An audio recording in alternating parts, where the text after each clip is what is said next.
I'll go back because I was thinking also, because remember we talk about Kanu, you mentioned Arsenal, because I played also with Victor Ikpeba, that was a very good player. Don't forget that Victor Ikpeba was talking sometimes to some of his friends on the phone. However, it was a bit easier for me on the day because I just had to read it. Oh, there was a guy on the side, that's why you see me all the time turning and looking at the guy. I was like, what? Or whatever it was. But I have also some Nigerian friends, obviously, as you can imagine, in London. So that's how it came about, obviously. Not having the words is a bit more difficult for me, but I tried. I hope you understood what I was saying. But I tried, yeah. That's how I was. All I know is I used to say that to Kanu all the time is, how body?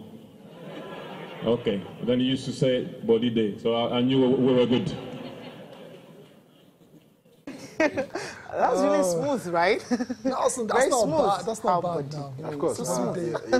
He's fidgeting. I think before he even came, some promo videos where he was trying to speak, say some pidgin lingo and everything. So yeah, the man he's making an effort, and you won't begrudge him that. Yeah, you can definitely. And he spoke about Kanu again. This is the second time a former Arsenal player, is waxed lyrical about Kanu.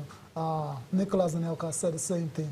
In terms of we want to play with, as just behind you, he mentioned Kanu without even thinking about it. Now Henry is saying Kanu's underrated. I mean, do you agree with the underrated part? Because yes, I think a lot of people give Kanu's due credit. No, I do. I think Kanu. Tell me about it. I think Kanu, because the level. The ability Kanu had, I think Kanu was a bit sort of underrated because his technique, his footballing brain was absolutely, top there. If you remember in '96, Kanu was, I think, the 6th best player in the world when they did the whole FIFA best players in the world. He was number 6, and that was '96. That was just after he won the gold medal at the Olympics. The man was a phenomenal player with his feet, with his head. But the thing about Kanu for me was that he played his football in his head. He could do amazing things that his technical ability was out of this world. Like, you could not actually, and for a man that size, languid, big and everything, and you think he's so deceptive. You think he's falling off and he beats you. So I don't think, of course he was two-time African Footballer of the Year. Yeah, I mean, I still think he was a bit underrated. Yeah. The way everybody goes on about JJ Okocha because JJ was very flamboyant and everything. But Kanu Nwankwo was something special. Something special. Yeah. I agree. I don't think there's a lot of disagreements on that in the studio, Cecilia. Yeah, he talked about it. Okay, I agree completely. Yeah. Because in Africa, here, of course, we give him the due respect and all that. But we're talking about worldwide. That's what Thierry Henry is referring to. He's not referring to how we rate him in Nigeria, but the fact that the whole world, journalists and all that, what position they actually put him. I think that's what he's trying to say. Okay, he mentioned Victor Ikpeba also. That's another key player that would okay. He also won African Footballer of the Year, 97. Yeah. I think he's after that. Yeah, Kanu's won it again in 99. Kanu won in 99. Kanu was the last. That's the last time. Yeah. What happened? There was a time we dominated. I think between 93 and 99 we won 5 or 6. And that was Yakini won.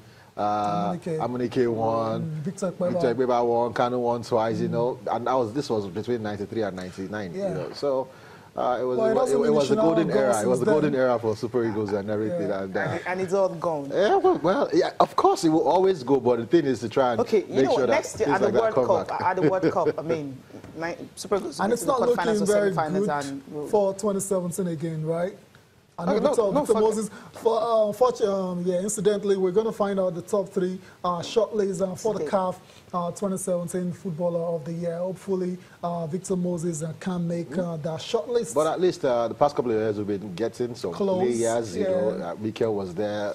There was a time where we were not even close. There was no player close. So it's gradual. It's coming back. It's gradual. Now, there's every likelihood that Victor Moses will be in the final shortlist. There's a strong likelihood and everything. Might not be. Yeah, he might not be, but I think you're leaning that he has more chances of being there than not being there. So it's a gradual thing. Right. Okay, so that's it for Henry's visit. Yeah, Henry's visit. Hopefully he can come back again, and this time around I hope definitely to make it down to Spain.